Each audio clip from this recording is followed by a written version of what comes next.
Doctor Mohammad Yunus দায়িত্ব নেওয়ার পরে অনেকে তাল তুলেছিল যে তাড়াতাড়ি করেন, তাড়াতাড়ি করেন।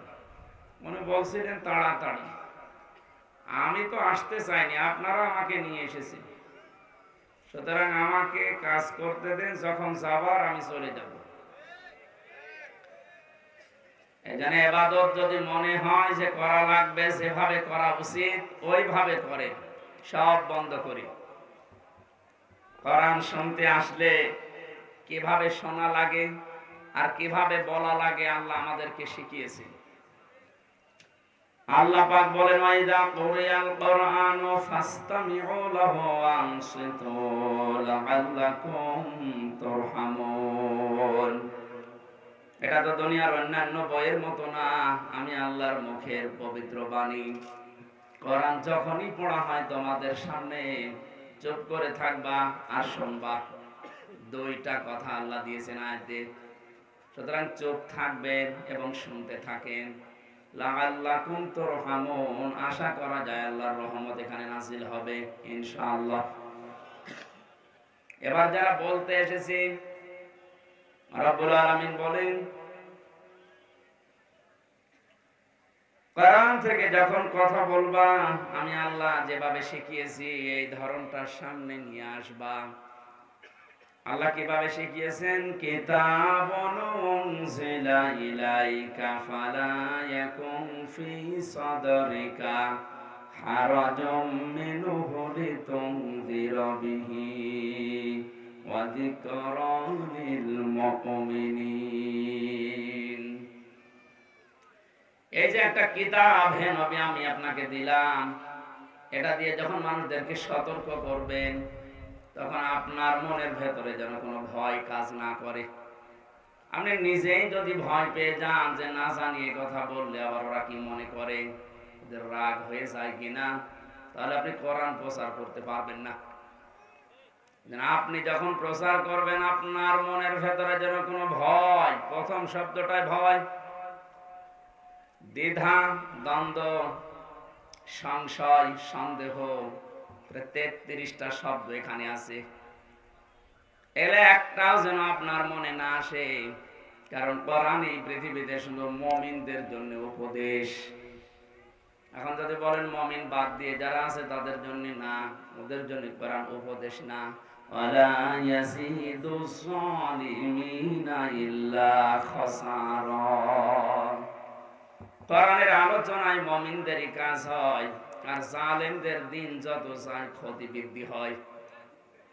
এই জন্য 15.5 বছর যারা জুলুম করেছে ওরা কিন্তু কোরআনে কারিম থেকে সবচাইতে বেশি পালিয়েছে।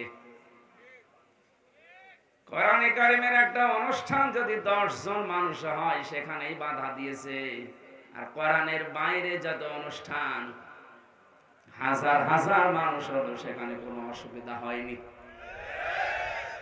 আপনি দেখতে পাননি ইসালে সাহাবের নামে, ওরস শরীফের নামে, ওরস মোবারকের নামে মানুষ কি কম হতো ওখানে? চট্টগ্রাম, ফেনী, কুমিল্লা ওই লাইনে আমি দেখেছি ওরস মোবারকে, ওরস শরীফে, ন্যাংটা বাবার মাজারে লক্ষ লক্ষ মানুষ, কোনো বাধা নেই। ওরা নিজেরাও গাঁজা খায়, পুলিশ পাহারা দেয়। অথচ দিনাজপুরের এই জায়গাতে যদি 10 জন মানুষ এই 15.5 বছরে এক জায়গায় হয়ে কোরআনের আলোচনা করেছে, শুনেছে, সেখানে বাধা। কেন বলেন তো? কারণ কোরআনের দ্বারা জালেমদের কোনো উপকার নেই, ওদের শুধু ক্ষতি বৃদ্ধি হয়। জালেমের পক্ষে কোনো কথা আল্লাহ কোরআনে দেয়নি, যত কথা দিয়েছে সব জালেমের বিপক্ষে। এই জন্য এতদিন পর্যন্ত জালেমরা সবচেয়ে বেশি বাধা দেওয়ার চেষ্টা চালিয়েছে এই পৃথিবীতে কোরআনে কারিমের প্রসারকে আর অবস্থানকে। যেখানেই কোরআন একটু দাঁড়ানোর চেষ্টা চালিয়েছে সেখানে উল্টা পাল্টা ধারণা করে নষ্ট করে দিয়েছে। যাক্কির ফাইন্না যিকরা তানফাউল মুমিনিন, আপনি আলোচনা করবেন কোরআন দিয়ে, কেননা মুমিনদের এটা উপকার হবে। যদি ঈমান থাকে আপনি দেখবেন আজকের পরে আপনার অবস্থান পাল্টিয়ে গেছে। আর যদি পরিবর্তন না হয় বুঝবেন আপনার ভেতরে ঈমানের সমস্যা আছে।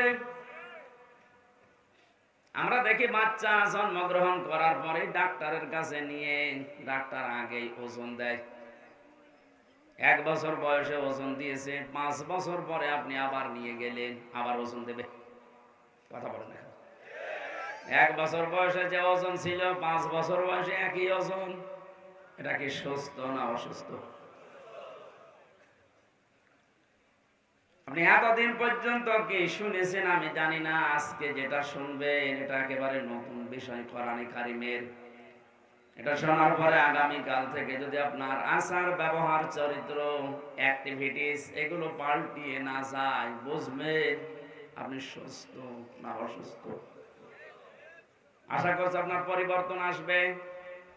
এবার আসেন আল্লাহর ধরন সামনে নিয়ে দেখি আল্লাহ কি বোঝাতে চাইলেন আমাদের। হারাজন শব্দটার অর্থ বলছি। হে নবী, আপনি যখন কোরআন দিয়ে মানুষদেরকে ব্যাখ্যা করে বিশ্লেষণ করে তাফসীর করে শোনাবেন, তখন আপনার সামনে এমন মানুষ বসা থাকবে ওরা কোরআনের কথাগুলো না বোঝার কারণে মন খারাপ করবে। এরকম মানুষ দেশে নেই? আল্লাহ যেটা বোঝাতে চায় ওটা ওইভাবে বোঝে না, উল্টা দিকে নিয়ে যায়। মনে করে মনে হয় আমারে আল্লাহ দেখে দেখে বলছে। খলনায়ক মাহফিলে যে বাড়িতে খাবার খেতে গেলাম, এই লোকটা আমারে আসার সময় বলছিল, হুজুর এখানে রাজনৈতিক দলের লোকজন আছে, আপনি কাজ করে স্বামী স্ত্রীর ভেতরে গন্ডগোল কেন হয় এগুলো আমাদের বলেন যেন গন্ডগোল না হয়। ঠিক আছে, সূরা নিসা 34 আর 35 নম্বর আয়াতের ব্যাখ্যা করলাম যে এই কারণে গন্ডগোল হয়, এটা মেটাতে হলে এই পদ্ধতি আছে। ভালোভাবে শুনেছি। শেষ করে যখন খাবার খেতে গেছি দেখি গোমরা হয়ে বসে আছে, কথা বলছে না। কি কথা বলেন না কেন? আপনাকে না, আমার বলছে হুজুর আমার বর সাথে আমার গন্ডগোল হয়েছে, আপনাকে কে বলে দিয়েছে বলেন? কে বলে দেবে? না, আপনি যা যা বললেন এইটাই আজকে আমার হয়েছে। অবশ্যই আপনাকে মনে হয় কেউ গোপনে বলে দিয়েছে। হ্যাঁ, আমাকে একজন বলেছে, তা দুনিয়ার কেউ না। কে বলে তো? আল্লাহ পাক ১৫০০ বছর আগে আমাকে বলেছেন যে এইভাবে স্বামী স্ত্রীর গন্ডগোল বাঁধে, আর এইটা মেটাতে এই পদ্ধতিগুলো নেওয়া লাগে। আপনার যে দিনের বেলা এই হয়েছে আমি জানবো আপনার থেকে না, আল্লাহ আমাকে জানিয়ে দিয়েছে। আপনার যদি মনে হয় যে যা বলছে সব তো আমার সাথে মিলে যাচ্ছে, মনে হয় খোকন সাহেব হুজুরের কানে কানে সব বলে দিয়েছে। এজন্য আপনি না বোঝার কারণে হয়তো আপনার মন খারাপ হতে পারে। হে নবী, আপনি এদিকে তাকাবেন না। দ্বিতীয় নম্বরে, আবহমান কাল থেকে দেশে অনেক কিছু নিয়ম নীতি মানুষ পালন করছে ইসলাম মনে করে, অথচ ওটা ইসলাম না। আপনি যখন কোরআনের তাফসীর করবেন দেখবেন ওইগুলো মিলছে না, ওগুলো ইসলামের সাথে সাংঘর্ষিক। যে মানুষ এতদিন পর্যন্ত ইসলাম মনে করে ওটা পালন করে আসছে আদর নিয়ে, মহব্বত নিয়ে, বড় আবেগ নিয়ে, তখন আপনাকে ওরা দেখতে পারবে না, উল্টা পাল্টা ধারণা করবে। এটা বাংলাদেশে আছে। এটা যখন শুরু হয়ে গেছে দেখছেন না, যে মাজারের ব্যবসা। ভাই কথা বলেন না কেন? এটা যে একটা নিছক ব্যবসা মাজারের, আর সাধারণ মানুষ পর্যন্ত বুঝে ফেলেছে।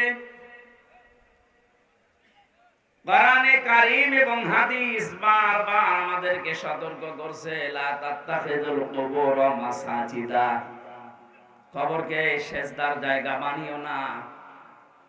এদেশে এখন ৪৮,০০০-এর উপরে মাজার, অধিকাংশ গুলো এখন আমরা দেখতে পাচ্ছি কবর সেজদার জায়গা হয়ে গেছে।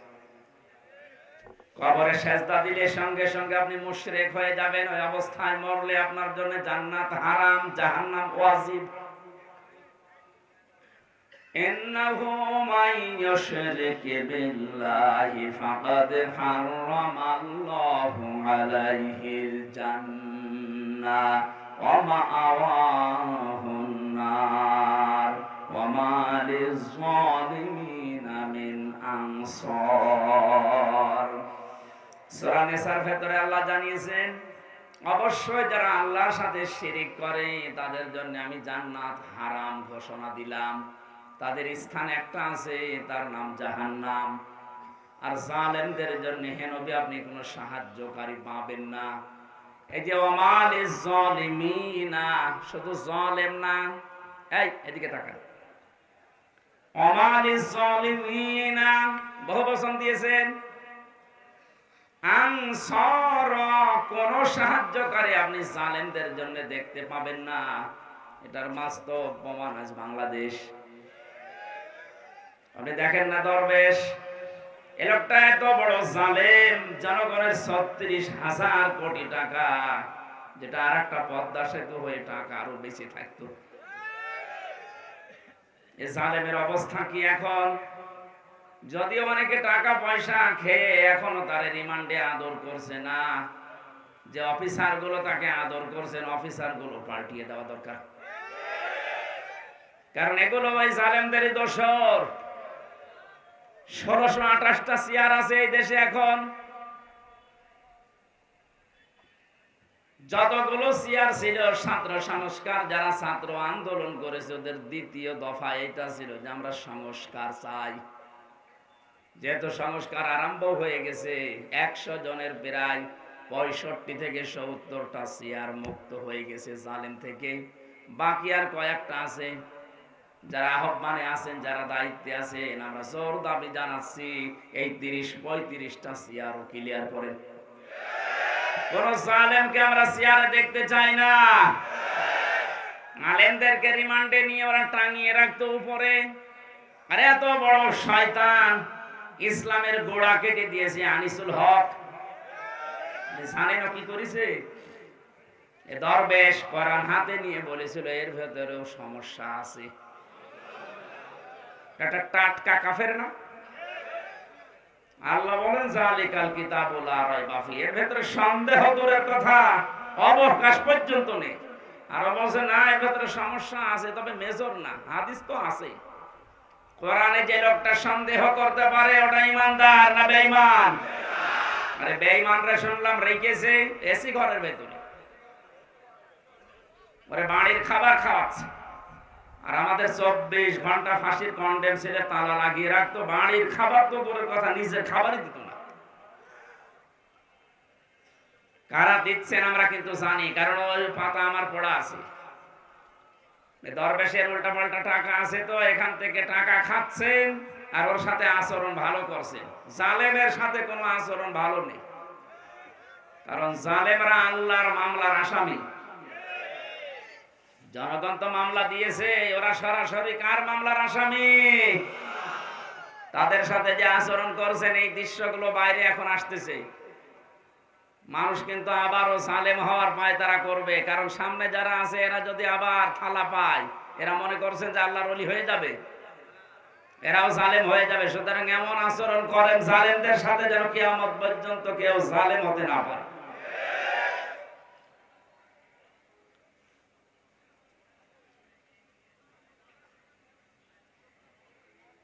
জালেমদের জন্য কোন সাহায্যকারী দুনিয়া আখিরাতে নেই। এ ঘোষণা কার?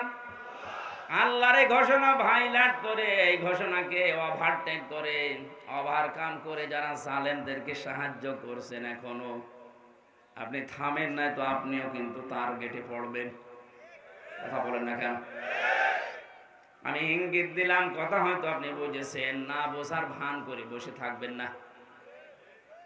আল্লাহ বলেন আমালিজ জালিমিনা মিন আনসার, কোন জালেমের সাহায্যকারী কেউ হবে না। আল্লাহর ঘোষণাকে যারা ওভারকাম করে জালেমকে সাহায্য করছেন, আপনিও টার্গেট। হামজার কার? বলেন বলেন। জালেমরা যে আল্লাহর টার্গেট এটা আমি বানালাম। হ্যাঁ,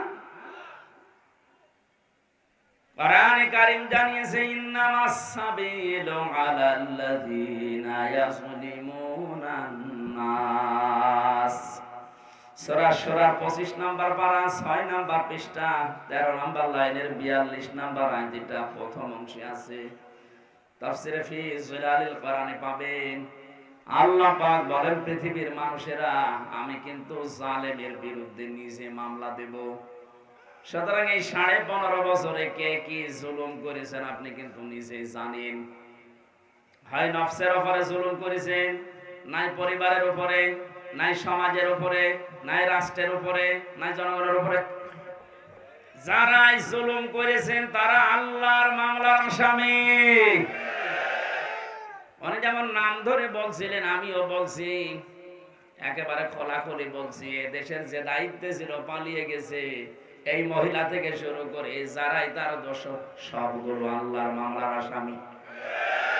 আপনার যদি বিশ্বাস না হয় তাহলে সূরার এই 42 নম্বর আয়াত কেটে বাদ দিয়ে দেন। ওদের দুনিয়া শেষ, জালেমদের দুনিয়া আর নেই, আখিরাতও শেষ। কারণ চোখ বন্ধ হতে দেরি হবে, জালেমদের শাস্তি যা হচ্ছে এর চাইতে 70 গুণ বেশি বেড়ে যাবে। যারা আল্লাহর মামলার আসামি হয়, আপনি কি মনে করছেন আল্লাহ তাদের এমনি ছেড়ে দেবে? বলেন, আমার মামলার বাদী ছিল সরকার, এজন্য আমার ছাড়ে নাই। আর জালেমরা বাদী, আল্লাহ নিজে জালেমদের বিরুদ্ধে বাদী হয়ে মামলা দেবে, অথচ তিনি বিচারপতি। আলাইসাল্লাহু বিআহকামিল হাকিমিন, সবচাইতে বড় বিচারপতি কে? তিনি নিজে বাদী, নিজে মামলা দায়ের করছেন, নিজে রায় দেবেন, নিজেই বিচারপতি। জালেমদের কোন রকমের ফাঁক ফোকর পাবে? আর জালেম যারা, তাদের সব শেষ হয়ে গেছে। এখনো অনেককে দেখতে পাচ্ছি জালেমের তোষামত করছে, ওকে কিছু করে নাই, হ্যাঁ করেছে, আয়না ঘর করেছে, কিছু করে নাই মানে ও যা করেছে ও বলার মতো না। আপনাকে যদি 10 দিন ওখানে রাখা যায়, আপনিও জালেমের প্রতি বরদোয়া দিবেন। আমি মাটির নিচে ছিলাম, আমি টের পেয়েছি যে জায়গাটা কত কঠিন। এই জন্যই তো কথা বের হচ্ছে মুখ দিয়ে। এখনো যারা জালেমের তোষামদি করেন, সাফায় গান, তাকে সাহস দিচ্ছেন, আপনি কিন্তু নবীর সুপারিশ থেকে বঞ্চিত হয়ে যাচ্ছেন। তিরমিজি শরীফের হাদিস, নবীজি বলেন, 2 প্রকার মানুষকে আমি নবী কোনদিন সুপারিশ করব না। তার 1 নম্বরে যারা জালেমের সাফাই গায়, জালেমের তোফামতি করে, জালেমের প্রশংসা করে, জালেমকে সাহস দেয়, সাহায্য করে, আর যারা দুনিয়ায় বেদাত আবিষ্কার করে। আশা করছি আপনি থামবেন। এরপরও যদি আপনার চরিত্র না পাল্টায়, একটা কারণ এখানে আছে। আমরা অনেকে বলি যে এত দোয়া করেন, এত কিছু করার পরে অনেকে তো ভালো হয় না। না, হবে না। কারণ কি? আল্লাহু লা ইয়াহদিল কওমাজ জালিমিন। আল্লাহ পাক বলেন, আমি জালেমদেরকে পথ দেখাচ্ছি না, দেখাবো না।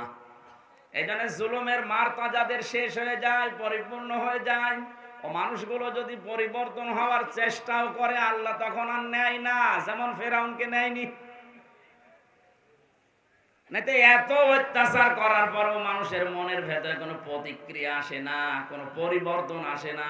এখনো পর্যন্ত কিন্তু জালেমেরা যারা, ওরা এখনো পর্যন্ত উল্টাপাল্টা কথা বলছে। এদের কপালে আর হেদায়েত নেই। কারণ ইহাদি, এটা মজারে, বর্তমান, ভবিষ্যৎ, প্রেজেন্ট, ফিউচার। আল্লাহ ওদেরকে এখন পথ দেখাচ্ছেন না, হেদায়েত দিচ্ছেন না, ভবিষ্যতেও দেবে না। যদি কোনো জালেম ভালো হয়ে যায়, তাহলে বুঝতে হবে কোরআনে আল্লাহর এই কথা ঠিক নেই। কথা বুঝতেছেন?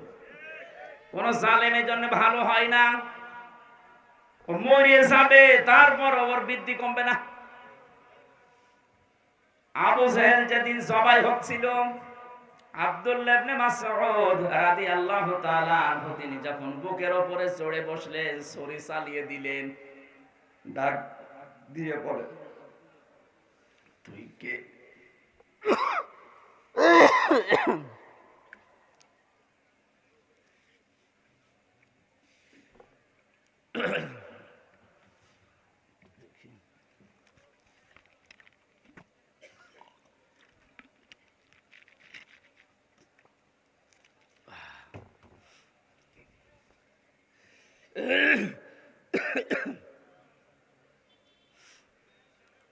আমার বুকের উপরে তুই কে?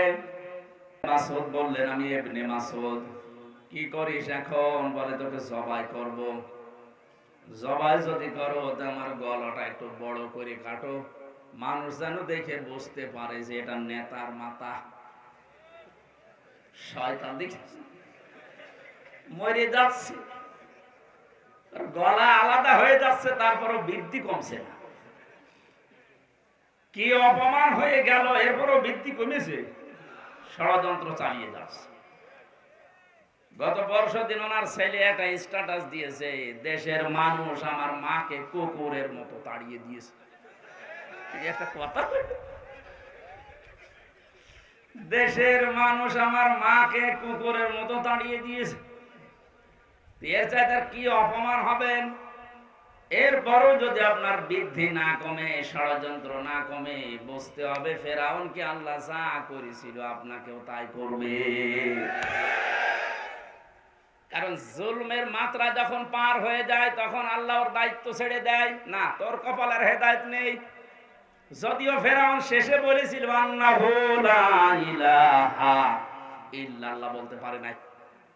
যারা আলেম বসে আছেন তাদেরকে বলছে, ফেরাউন যখন খাবি খাচ্ছিল, একবার নিচে একবার উপরে, ওই সময় কিন্তু বলেছিল আল্লাহু লা ইলাহা ইল্লাল্লাহ, বলতে পারে নাই। ইল্লাল্লাহ বলতে যাবেন, ফেরেশতা জিবরাইল এক খামলা কাদা এনে মুখের উপরে দিয়ে বলতো, তোর বলার দরকার নেই। কেন?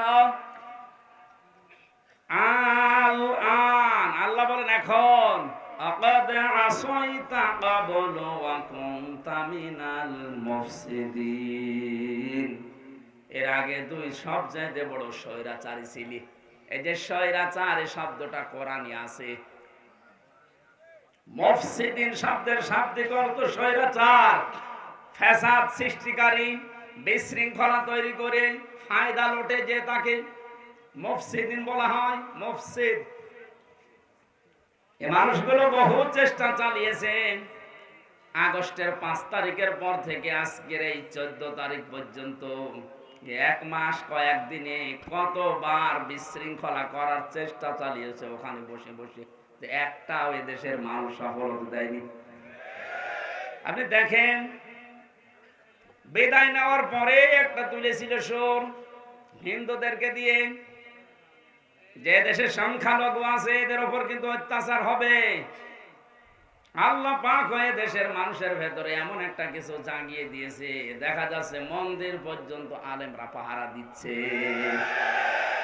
ওরা যখন দেখলো যে না, এ তো হালে পানি নিচ্ছে না, তখন একেবারে প্রধান বিচারপতি, যেটা অবৈধ ছিল, ওরে দিয়ে একটা চেষ্টা চালিয়েছিল, কু করার চেষ্টা চালিয়েছে। আমার মনে হয় আল্লাহ নিজে হ্যান্ডেলিং করে ওটা একেবারে নস্যাৎ করে দিয়েছে। 3 নাম্বার ওরা চেষ্টা চালিয়েছিল আনসার দিয়ে। কিসের আনসার?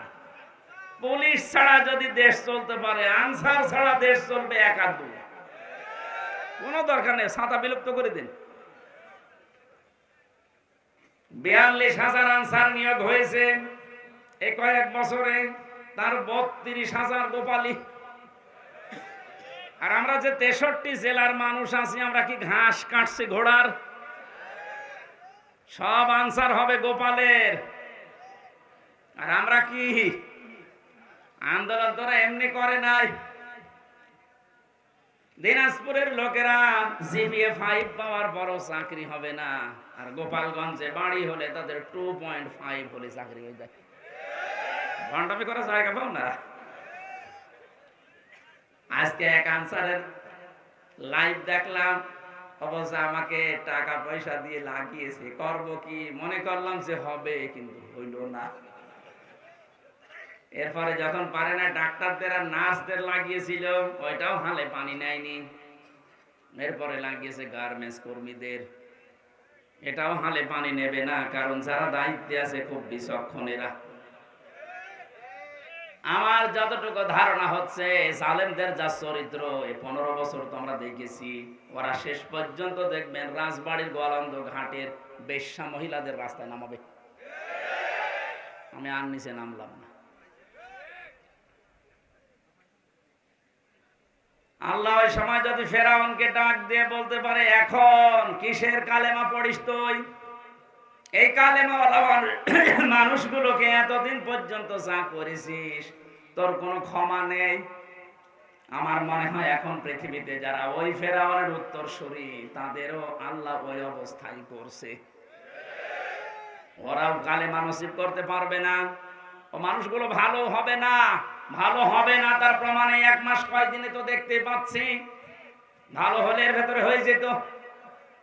1 পা কবর 1 পা ডাঙায়, এরপরও যদি মানুষের পরিবর্তন না আসে, যা আবার কবে আসবে? আল্লাহ পাক বলেন,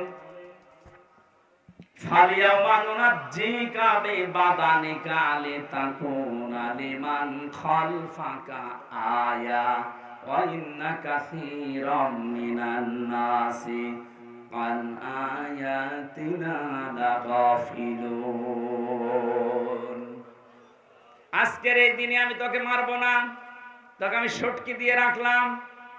মেডিসিন লাগবে না, ঔষধ দেওয়া লাগবে না, পানিতে খাবে না, মাটিতে নষ্ট হবে না, পোকামাকড়ে খাবে না, কিয়ামত পর্যন্ত তোর আমি নিদর্শন বানালাম। আমার তো এই আয়াতটা পড়ার পরে আরে বাংলাদেশের যে দৃশ্য, এ মনে হচ্ছে অনেককে আল্লাহ সামনে সটকি বানিয়ে রাখবে। না তো বৃদ্ধি কমে না কেন? এত কিছু হওয়ার পরেও যদি মানুষের বৃদ্ধি না কমে, বুঝতে হবে আল্লাহ ওরে ফেরাউনের মতোই ধরবে। লিমান খালফাকা আয়া, আমাদের পেছনে যারা দুনিয়ায় আসবে তাদেরকে শিক্ষা দেওয়ার জন্য নিদর্শন হিসাবে।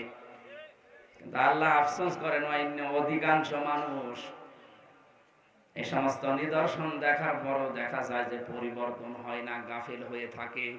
আমরা যেন গাফেল হয়ে না থাকি, আমরা যেন একটু শিক্ষা নিতে পারি এদের জীবনী থেকে, বলেন আমি।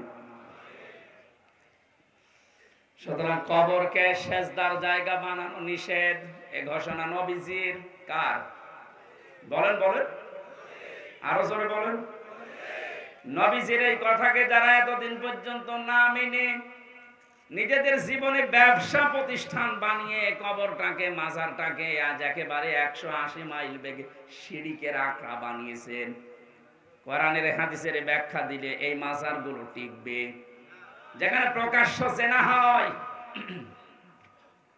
আপনাদের রংপুর বিভাগে এগুলো নেই, আপনারা বেঁচে গেছেন। এগুলো চট্টগ্রামে আর সিলেটে বেশি। ঘরে ঘরে মাজার বানিয়ে ব্যবসা চালাচ্ছে। আর আমার মনে হচ্ছে যত শয়তান আল্লাহ সব পাঠিয়েছে ওই লাইনে। চেহারা দেখলেই বোঝা যাচ্ছে আজ আল্লাহর দুশমন। দাড়ি, গোপ, চুল একেবারে সব সমান সমান। নারী পুরুষের যে অবাধ মেলামেশা, আর গাঁজা তো আছেই। এই জন্যই তো হক্কানি আলেমরা বলছে কোরআনের সাথে এগুলো মেলে না, হাদিসের সাথে মেলে না। কিসের মাজার? সব ভেঙ্গে গুড়িয়ে দাও। মাজার যদি এত দামি জিনিস হতো, এই যে এখানে হাসি বসে আছে না, আলহাজ জাহাঙ্গীর আলম, এই যে আলহাজ মুআজ্জেম হোসেন, সারাটা জীবনের অর্ধেক সময় কাটিয়েছে মদিনায়, মক্কায়। জিজ্ঞাসা করেন তো, হযরত উসমানের কবর পড়ে আছে, তিনি একটা পাথর দেওয়া শুধু। আর গরু ছাগল মরে যায়, 3 তলা হয় কবর। ওসমানের মতো মানুষ যদি এমনি সাধারণ ভাবে পড়ে থাকতে পারে, কোনো ঘেরা দেওয়া নেই, শুধু একটা পাথর দেওয়া মাথার কাছে, 1500 বছর পড়ে আছে, আর তুমি কি এত দামি মানুষ, তো তোমার কবর মাজার পাকা করা লাগবে, আবার উপরে নাম লিখে দেয় টং টং শাহ। হ্যাঁ, আজকে দেখলাম হযরত টং টং শাহ রহমতুল্লাহ আলাইহি। এই টং টং কোন মানুষের নাম হয়? আরে আল্লাহর ওলি হয় কি করে?